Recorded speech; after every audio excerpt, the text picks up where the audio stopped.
Hi everyone, and welcome to a Gem of a Secret podcast. My name is Donatello My Secrets. And my name is Coco, Gem Holiday. Coco, how are you? I'm doing okay. I have a handle of vodka. There's also a fan blaring in the background. So if you can hear that, I'm sorry, but the production value needs to suffer for my art. It does, because our top level of our house is like Satan sat his ass crack on our home. Yeah, seriously. We're right in between those cheeks. I can smell the dookie, and I'm already burning alive with his red hot cheeks around my face. Yes. Speaking of Satan, Donald Trump is president, Yeah. and Gosh, that's so true. the world is, I wouldn't say falling apart. I'd say we're experiencing a renaissance, a revolution of sorts. Yeah, definitely. We are experiencing a revolution of sorts, aren't we? Mm-hmm. We are. The world is changing so drastically. There has been countless marches for over a week straight. This is probably, I bet in Guinness Book of World Records, I bet marches, even after Martin Luther King Jr. died, I think the marches only lasted 5 days. Yeah. And this has gone over 5. Yeah. It's surreal. It's a very strange time to be living in. We have been at the protests, and we have seen the crowds that have been drawn and the amount of people that are showing up or showing out, and it's sitting back seeing the amount of people that are at these protests. It is awe-inspiring. It's something I've never really seen before. Yeah, it's kind of changing the way that I think about the world. It's changed. It's making me feel like people are actually listening finally. Yeah, just insane. Yeah. And one thing too, so much happened so quickly. So obviously 2020 is crap, and we can all agree to that. Murder hornets towards COVID, towards 3 black individuals dying this year from really horrible circumstances, and obviously as a society we have to keep moving forward. We do. And it does feel like a revolution, because I think there's a build-up too. Since people were trapped inside and then this happened right as restrictions were lifting, you just gave people a reason to leave their home. Yes. To go on a much-needed walk. One much greater than needing a haircut, by the way, Karen. Yeah, come on, Karen. Your hair didn't look good before, it doesn't look good after. Exactly. Gosh. It was so killing me. Everybody on my Facebook I just really need a haircut. I'm like, okay, just cut yourself, or just whatever. I don't know what to do. Yeah, yeah.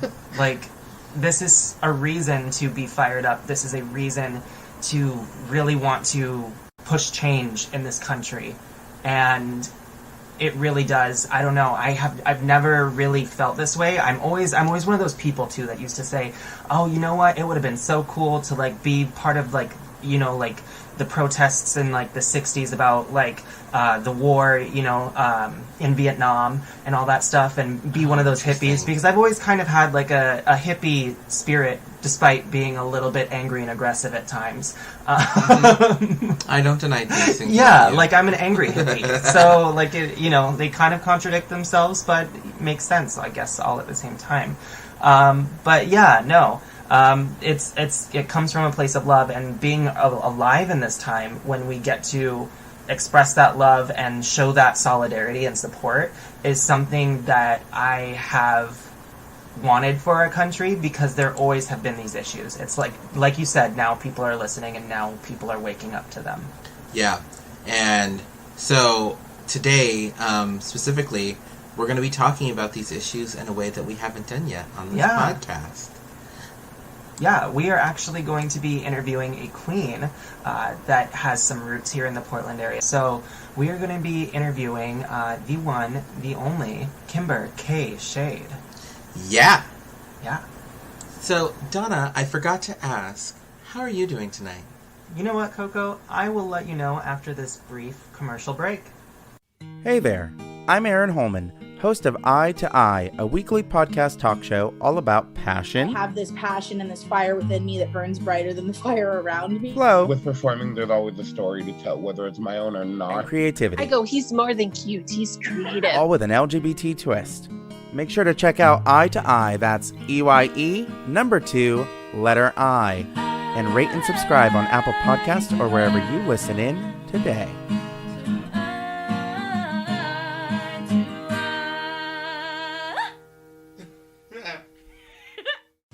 It's a podcast with Coco and Donatella podcast. Tune into What They Tell You podcast with Coco and Donatella podcast. You know what, Coco? I'm pretty glad because despite the turmoil we have going on in the world, we have a special guest tonight. We have Kimber Shade. Hi, Kimber. How are you? Hi. So, Kimber, we just learned while we were having our pre-screening here that your full drag name is Kimber K. Shade. Mm-hmm. What does the K stand for? Do you want to know what the K stands for? Yes. Yes. Cunt. Cunt with a K. I love it. Cunt with a K, honey. The cool one. Yes. So just for our listeners and your fans and followers, we're gonna ask you a couple of questions about your history. So let's start off with, please give us a brief history of you as a drag artist for, our fans and your fans and everybody's listeners. Okay. So it all started in 2010. The Portland drag scene was dry, and then I showed up. No, I'm kidding. I love that. So, I don't know if you guys know Kimberly Westwood. Mm-hmm. Yes. Mm-hmm. She was an empress, one of the best empresses. She was even voted Empress of the Decade. She came to me about 10 years ago, and she was on a softball team, and they had to have a fundraiser at CC's. And she was like, girl, we got to get in drag, and we got to do this. And I was like, but if we do drag, we'll never get boyfriends. We'll never be cool. Because at that time, there was only, a certain type of drag queen, and they weren't, this is pre-RuPaul's Drag Race. This is pre-YouTube. You know what I mean? Mm-hmm. So, yeah, I had a lot of, insecurities about that. But it was the Lady Gaga time. I was a little monster. I felt it. So she convinced me. We learned the telephone dance with Beyonce and Lady Gaga. Yes, I saw that video. Yeah. Girl, let me tell you, girl. We got backup dancers. And at the time, nobody was giving backup dancers. Nobody was giving choreography. It wasn't being done. People were walking around back and forth, hitting their 3 points, not breaking the third wall, all of that. Yeah. So then enter these two twinks who have been, we had just turned 21 in... at the time, his name was Boom Boom. Turned 21 in January, and I turned 21 in February. So we became really close friends because we were the only 21-year-olds at the time. So then fast forward to April, he's like, let's get in drag. Lady Gaga, Telephone came out, and they hadn't put a video out yet. So I was like, let's do it. And this is right when YouTube was getting pretty hot. So we practiced. We did the performance, and we shut it down.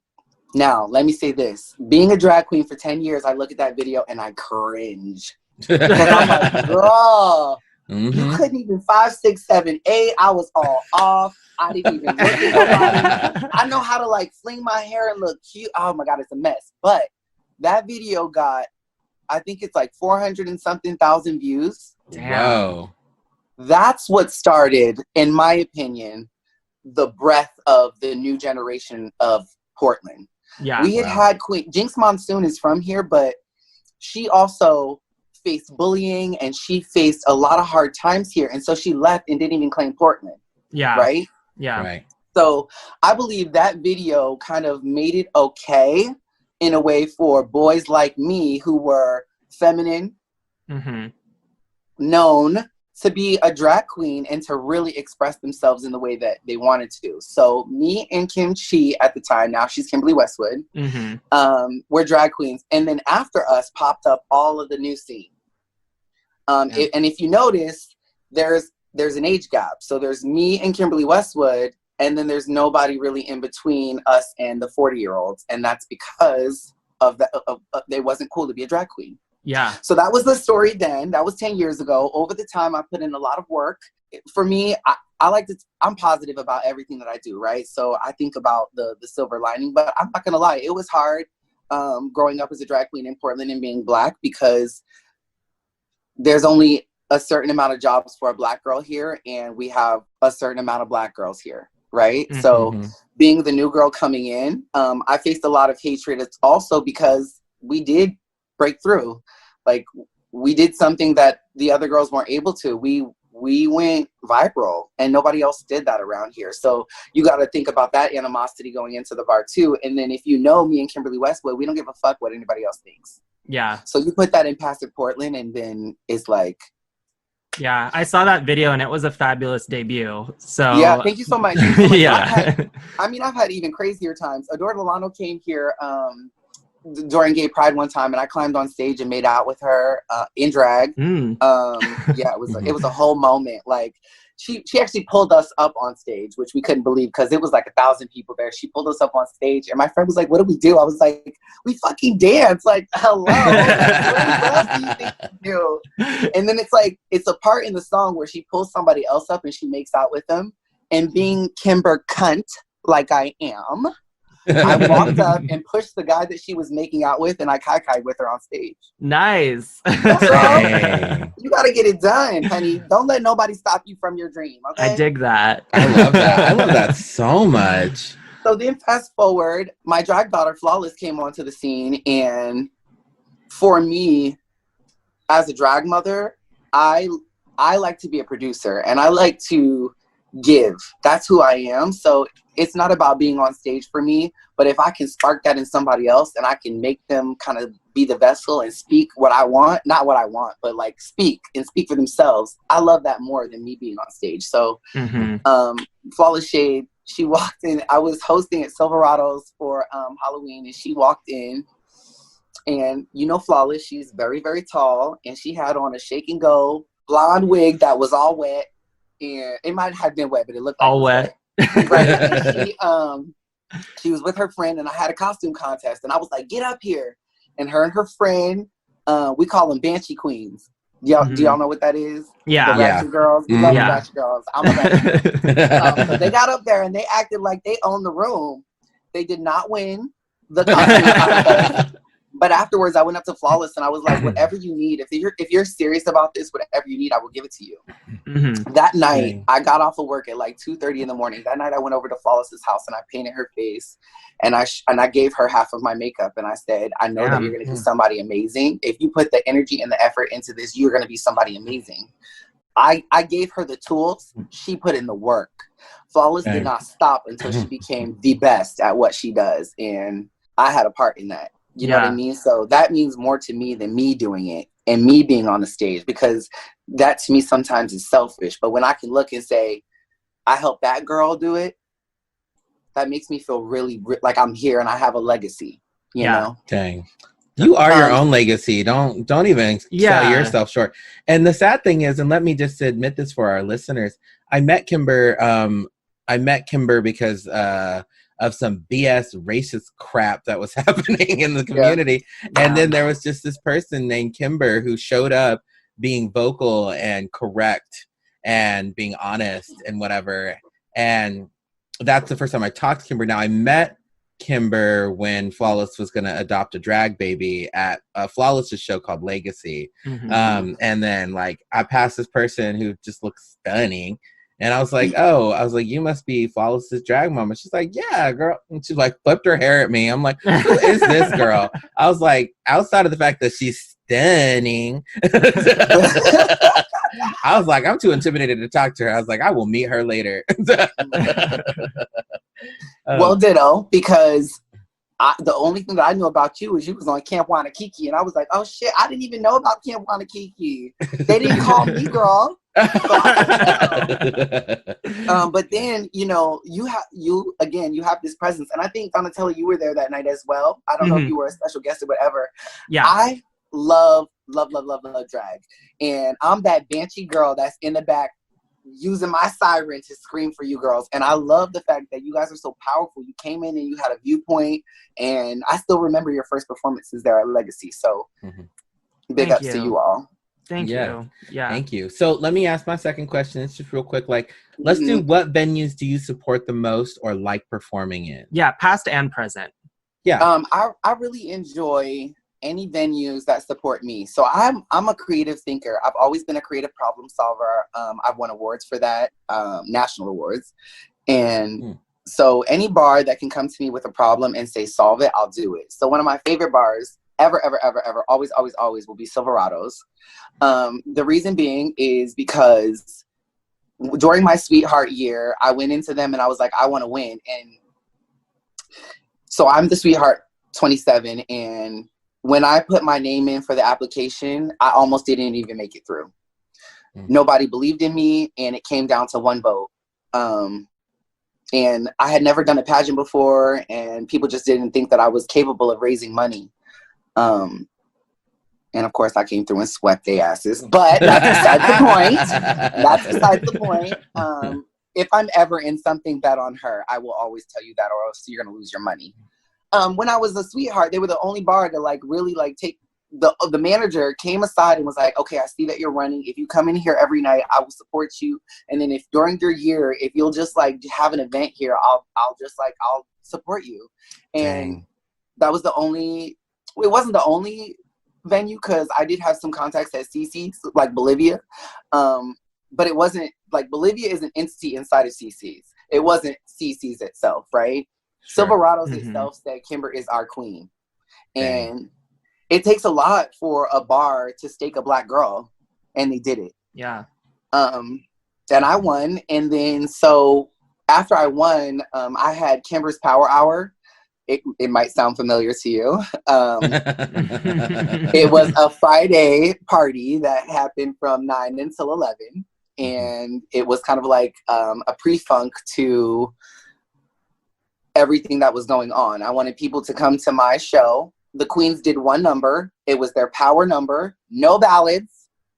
Okay. No ballads. They showed out, and then they got to take their friends and their crowd to whatever bar that they wanted to go. So it was my way of like not only raising money for the community, but bringing the community back together, because everybody thinks we're cliques, and then dispersing them about. So it was a really great moment. That's a really good format for a show too. I want to give you props there. Thank you. It lasted for 11 months. We raised $1,000 each show, so that was $11,000. Silverados also matched the door cover, which got donated. So that's also like, they took care of me, and they made sure that they made a statement with the Sweethearts as well. So I just absolutely love that. And not only that, I was a sweetheart 5 years ago, and I can walk in there and they still respect me as that person that, you know, was loyal. I have to put in there that this is around this time when I became the sweetheart was also when Stag opened, and nobody was like really going to Silverados anymore.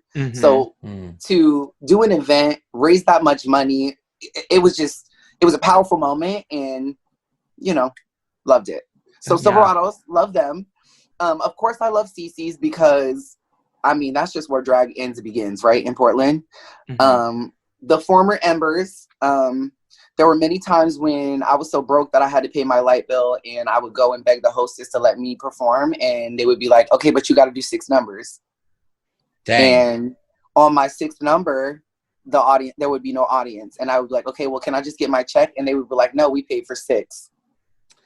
I've heard that. From everybody. Yeah. Dang. And let me tell you this, my 6th number was, and I'm telling you.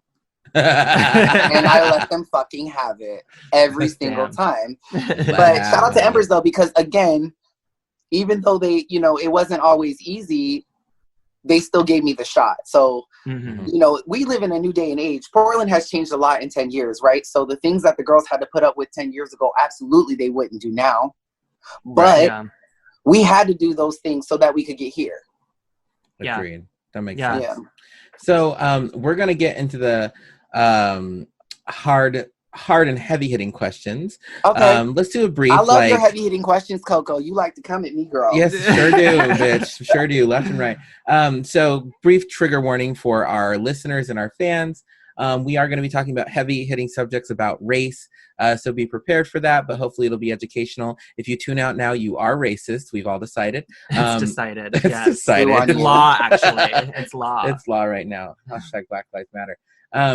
So just a trigger warning for that. Wait, really quick. Can we say his name? Yeah. Oh, George yes. Floyd. Yeah, I was like, George Floyd, yeah, George yeah. Floyd. I was like, yeah, of course we can say his name, girl. We can say whatever we want on the podcast. But yeah, It's really important. It is. So this first question, and actually just for those of you who might be living in a box right now, George Floyd is a unarmed Black man who was the victim of police brutality, and they eventually lost their life.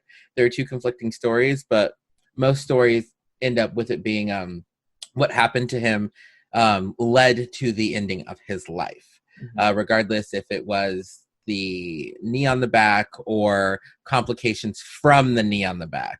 Yeah. So just let's be clear about that. And it has sparked nationwide outrage, protests, marches, everything. So could you share your stories or experiences in Portland's drag community over the years?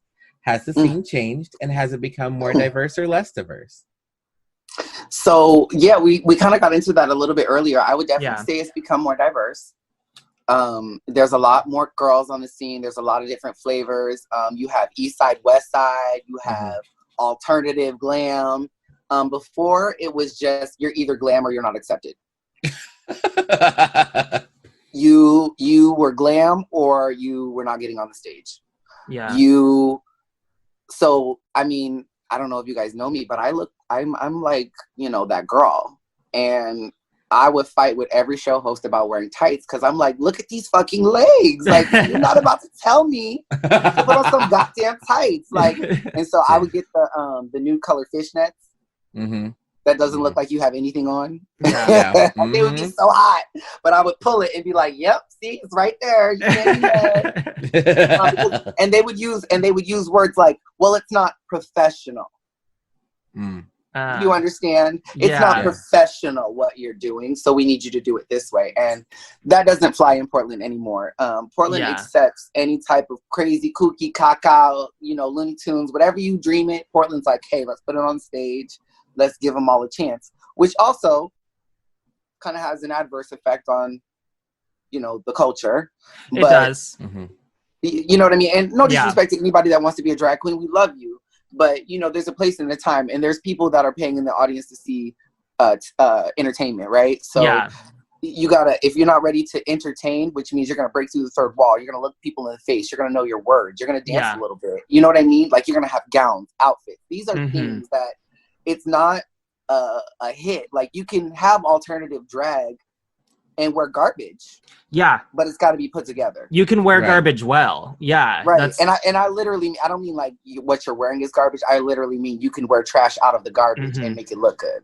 Exactly. Yeah. It's all about how you style things. It's about your eye for fashion. And it's not really even about having resources. It's about being smart with your drag. Right. Even if you don't have all of the money in the world to like, build up this big costumery, you know? Absolutely. Absolutely. And, you know, look at me. I got my background right here. I'm a crafty queen. I'll take some shit and make it. You know what I mean? And I think that Portland is more accepting now. They're more like open now that we've seen queens like Evie. Evie, yeah, Evie. Evie.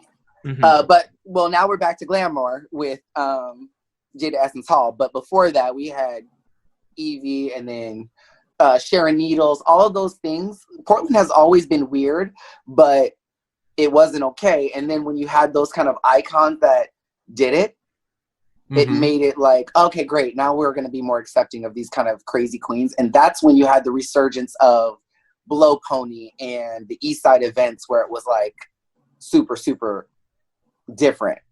Right. Right. So we've noticed you being very vocal online in regards to what happened with George Floyd. As we just mentioned him right before this segment. What is driving you or pushing you to be so vocal? Do you feel like you're making a difference outside of the obvious goals? What are you hoping to accomplish on a local level? I would say go back and check the record. I've been this vocal for 10 years. Look at my Facebook. I've been saying things. I've been speaking out. I've been calling people out. I've been calling establishments out. Yeah. Before 2 weeks ago, before George Floyd, I was looked at as problematic. Now you're looking at me as the person who with the light and the voice. So, you know, really quickly, actually, it's funny how people keep talking about how like you've become like such a community leader.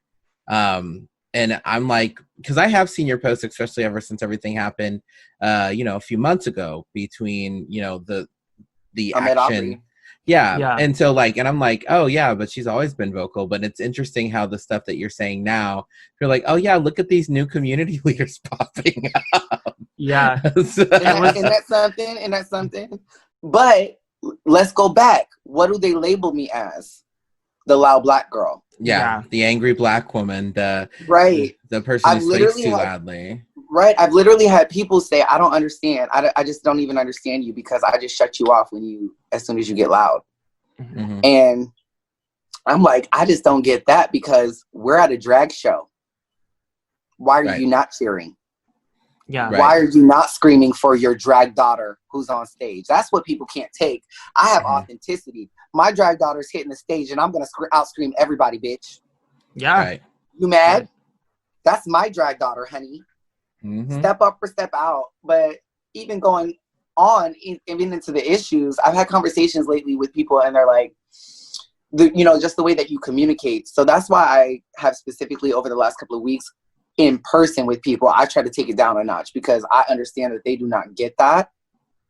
Right. They don't get that I'm from a different place. I'm from Newark, New Jersey, honey, and we give it to you straight. Yeah. We punch you in the face with it, and then we keep it moving. You got a booger in your nose, I'm gonna say you got a booger, and then I'm gonna give you a tissue, and then I'm gonna keep it moving. Yeah. Yes. It's still cool, but you got a booger in your nose. You know what I mean? Definitely. And then, the funny thing about this too is that the loudness and the vocalness that people have been talking about. Because I've even noticed now, so 4 days ago, Mama would everything I said on the internet, it's viral, share 1,000 times. And then I made another little woke post just a few, probably earlier, a couple hours ago. And it didn't have anywhere near as many likes or shares. And and I know that people are getting burnt out on hearing the message and having the conversations. And I'm starting to see it again, because I'm an activist, to where, white folks felt like they've done enough kind of to a degree. And so they're starting to get back into their routines. They're even though the marches are still cute, I'm noticing the online stuff, people are starting to Yeah, and let me just say, white folks, you've never done enough. You need to keep doing more. so honestly, like you were saying, that's why it pushes me to do more.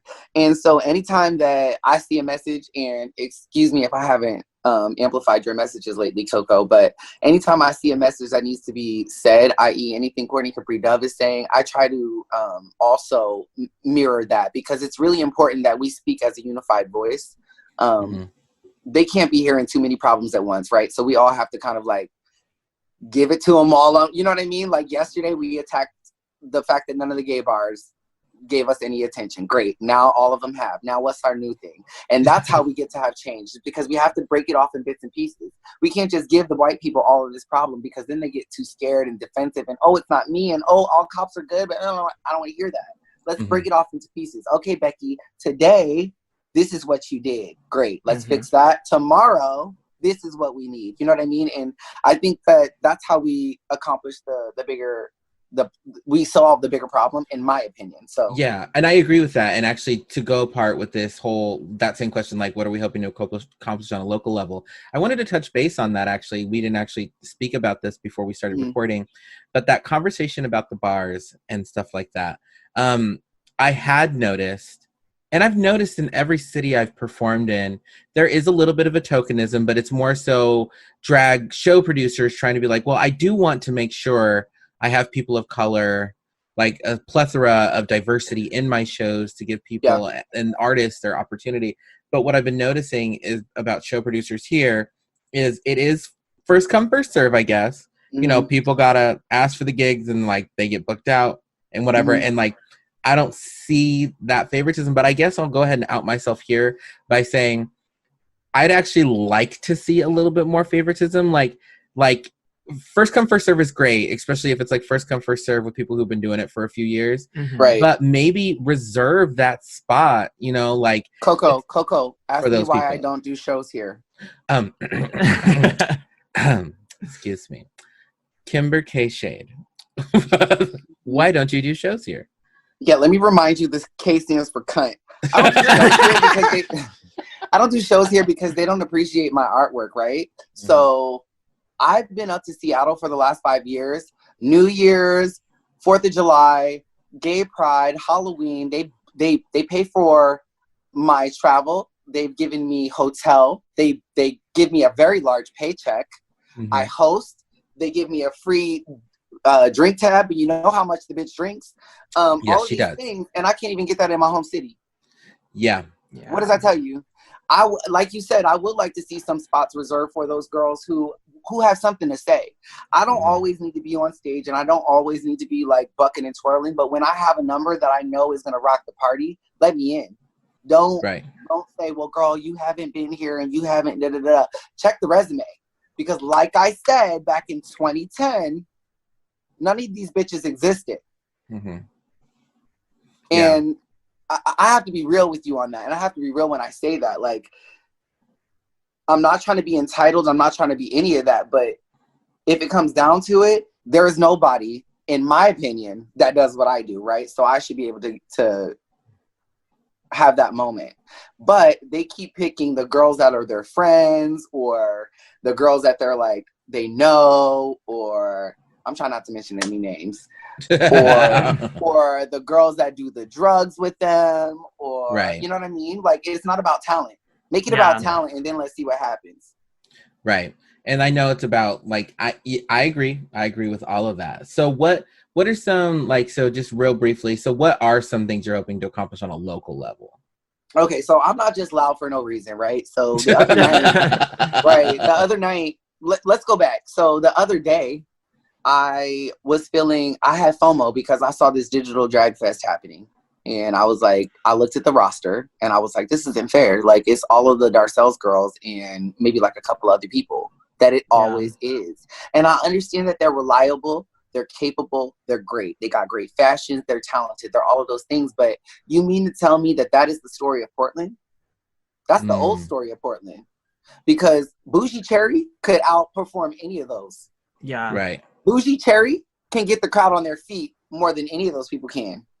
Right. You know what I mean? And she wasn't even asked. This isn't about me. This is about the girls who have talent, and we're not even giving them the respect to offer them the job, right? Yeah. So I created my own digital drag fest, and this was kind of like before the movement started happening and then during the movement. So what do I want on a local level? I wanted more attention. I wanted more visibility. And I started creating this drag fest, and I feel like I'm starting to get that now because people are seeing what they've been doing wrong, right? They're seeing that, wow, like every time I ask Henry for a solution, he gives it to me, and it's actually a really good one. Yeah. I don't know if you've noticed the reformation in the ISRC, but that's because I've been having conversations with them and going behind and saying, wait, like, I think people have noticed. People have noticed, and yeah, they're definitely talking about it, and I think you're doing some great things with that. And it's not only me, there's other people. Flawless, okay, so there's different people who play different positions. Yeah. Coco's very eloquent. Flawless is the mouthpiece. I'm the, okay, I'm going to stay back behind. And then we can all trade off, and we can all be the different piece as when we need to be. You know what I mean? Yeah. And that's what scares them. It's because they can't figure us out. You know what I mean? They're like, bitch, you was just in here loud, and now you're soft. And But that's how we have to break through, because we have to speak to them on a level that they understand, right? Like, and I think that it's starting to work. If we turn around right now and we look at the last 6 months of the ISRC, girl, we have the Night of Portland. I just had a conversation with Monica, the president, tonight, and on the 7th, they're having a diversity training. They've paid for a trans inclusion training for up to 150 people. Like, these are things that are coming, and we asked for, everyone asked for. Yeah. That's awesome. So for our listeners, ISRC is the Imperial Sovereign Rose Court. They're the court system here in Portland. They also hold the Gay Oregon title. They have a bunch of other titles that they have in there. They have Emperor and Empress. They have a full Night of board. Portland, debutante. Yeah. So a bunch of titles that people have to run for, and they raise money for, and things like that. So these are some huge titles. I know in other states, their court systems don't usually have those titles. Like, usually it's a separate organization that runs those pageants. But so this organization has these, like, obviously statewide titles. and they've had some problematic behaviors over the last few months.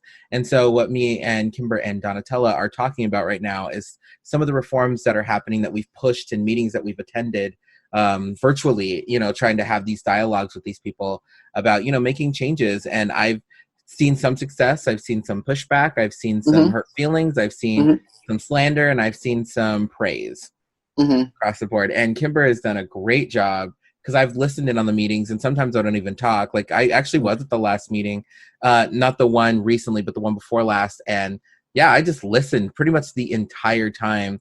And I remember Kimber came on and just asked some really hard, direct questions that she expected answers on. And I was like, girl, I hit them with the mission and the vision statement. And you know why I did that, Coco? It's because of you. I'm going to say it again. You have this eloquent way of speaking. And I noticed that at that first meeting. That changed my whole world. When I saw that they listened to the way that you spoke, because remember, we were both at the same meeting, and I came in hot and fuck that, stand up, how many black people? And then I watched and I saw that they listened to you. And did you see my energy at the second meeting? Yeah. Very different. My statement was, if you don't change it, I'm not coming back. Right. And I super agree with that. Right. And so what do I want to see on a local level? I want to see us black people learn from each other as well. Yeah. Please, let's unify. No, we are not. We are all different, and we are all beautiful in our own right. Like, I've been able to open up to a lot of my black family here in Portland, Oregon over the last week. And I've been able to share some things with them that they don't even understand. They didn't even know about me. One of the big things here is that I've been called whitewashed several times by the black folk here. And if you heard my backstory and who my family is and what we've done, to hear anybody say that to me is like, it's nuts. And there was a long time that I let it go because I wanted to be accepted by those black people. No more. No more. Have you heard? New Black City is taking over. I don't know if you've heard of these girls. Coco, Flawless, Rogue Safari, Kimber Shade, Courtney Capri Dove. We're these girls that we're speaking loud and changes are happening. I'm going to say it again. If you're resting on your laurels, you're the problem. I won't say names this time because you already know. I'm feeling all fired up. I'm like, let's go hit those streets. Screw this podcast. I started thinking about this shit, and I'm just sitting here in a room by myself, and I'm like, yeah, I am mad about that, actually. And it's crazy because even when I get mad and I want to say names and I want to speak my mind, I still have to hold back because this is the city that we live in, and those people have power moves, and they can make power plays, and they can shut me off. That's the reality of it. Yeah, I agree with that. So I want to know, what do you feel are the obligations of queer entertainers during a time like this, to the community? What are their obligations to the community right now with everything that's going on? Stand up, act up, fight back. If you're doing anything else, you're taking up space. Being a drag queen is not about looking pretty and having the best fashions. Being a drag queen is about making a statement and taking up for the underdog. Definitely. So if you're not doing that and all you're doing is TikTok videos, you're the problem. Yeah. You're the problem. Social media right now is hot, and we can take advantage of this, and we can change the world. And if you're too busy about your lip gloss, even though I have lip gloss on right now, if you're too busy about your lip gloss and looking cute on a lip sync, you're the problem. So step aside, sis, and let the new girls take over. Agreed. I agree with that. Like, I want to beat my mug and go march in these streets. Yeah. Like, right. So empowered. It's very, I don't know, you just have a really great energy that helps energize people during a time like this. Yeah, I do feel very energized by your words, and I have been feeling energized by what you said online, what I've heard you say in these meetings, and like even watching your live. Kimber had some great live, showing the peaceful protests and whatever. Yeah. And I say peaceful protest, not in the sense that I think that rioting is necessarily horrible. It's just the protest was peaceful. Like, so I'm just going to say it like it is. Yeah. And I also agree. Agree, and I made that very clear in my lives. If you're caring more about the buildings than lives, then you're the problem. But also, it's really important. Watch what the media is showing you. They're only showing you the flashbangs and the fireworks. Yeah. What about the people? What about the thousands of people that are laying down on a bridge in solidarity? Right. Agreed. Honestly, there's a lot of videos just on social media platforms alone that are contradicting everything that the mainstream media is putting out there. So I have a background in journalism, and this is one of the only time. Well, this is a new time in history where this is actually happening, where what we trust as journalism is actually getting trumped by the people. Yeah. Yeah. Yep. Agreed. So, can you edit that out? Don't let me say trumped. Yes, we can edit it out. Beep it out. Beep it out. Yes, we will beep it out. We will beep it out. So, since we're now we're at our time, what is just like some quick phrase or whatever, or something that you would like to say, just a closing out for your friends, fans, followers, and our listeners about Kimber Shade? Really quick, pressure makes diamonds. When they don't let you through the door, build your own and you'll be fine. Dang, yes. So go ahead and tell all the fans your social medias to where they can find you and follow you. Yeah. Oh my God, girl. I just became a licensed makeup artist and esthetician. You can find me at Made Up by Henry on Instagram, Henry Felton on Facebook, and if you're nasty, House of Plastic on Twitter. Sweet. Well, thank you for being our guest on this episode, Kimber. We really did enjoy it. Let me just say this. Thank you so much for having a platform that speaks. You guys are doing the work. Appreciate it. Thank you. It's really kind. It's important during this time that we use it to talk about the important things. And, having you on here is definitely what we needed for this week. And Coco, I see you. My drag family versus yours. Whenever you're ready, let's go. I've been doing, bitch. I'm ready. Yeah. So thank you so much for coming on today. This has been absolutely fantastic. Since this is going to be the end of our video, so Donna, where can they find us? You can find us at a gemofasecretpodcast.com. That's a gemofasecretpodcast.com for exclusive content. Yeah. So I'm Coco Gem Holiday. And I'm Donatella My Secrets. Thanks, everybody. This has been another episode of A Gem of a Secret podcast. The hosts of A Gem of a Secret podcast are Donatella My Secrets and Coco Gem Holiday. You may follow Donatella My Secrets at Donatella_My Secrets on Instagram. You may follow Coco Gem Holiday at Coco Gem Holiday on Instagram. Original music by Touche Douche and Party Favors. You can follow them respectively at The Touche Douche and at Party Favors Music on Instagram. For more exclusive content, visit www.agemofasecretpodcast.com. That is AJEM of a secret podcast.com. Be sure to tune in every week on Thursday for a new episode wherever you listen to podcasts.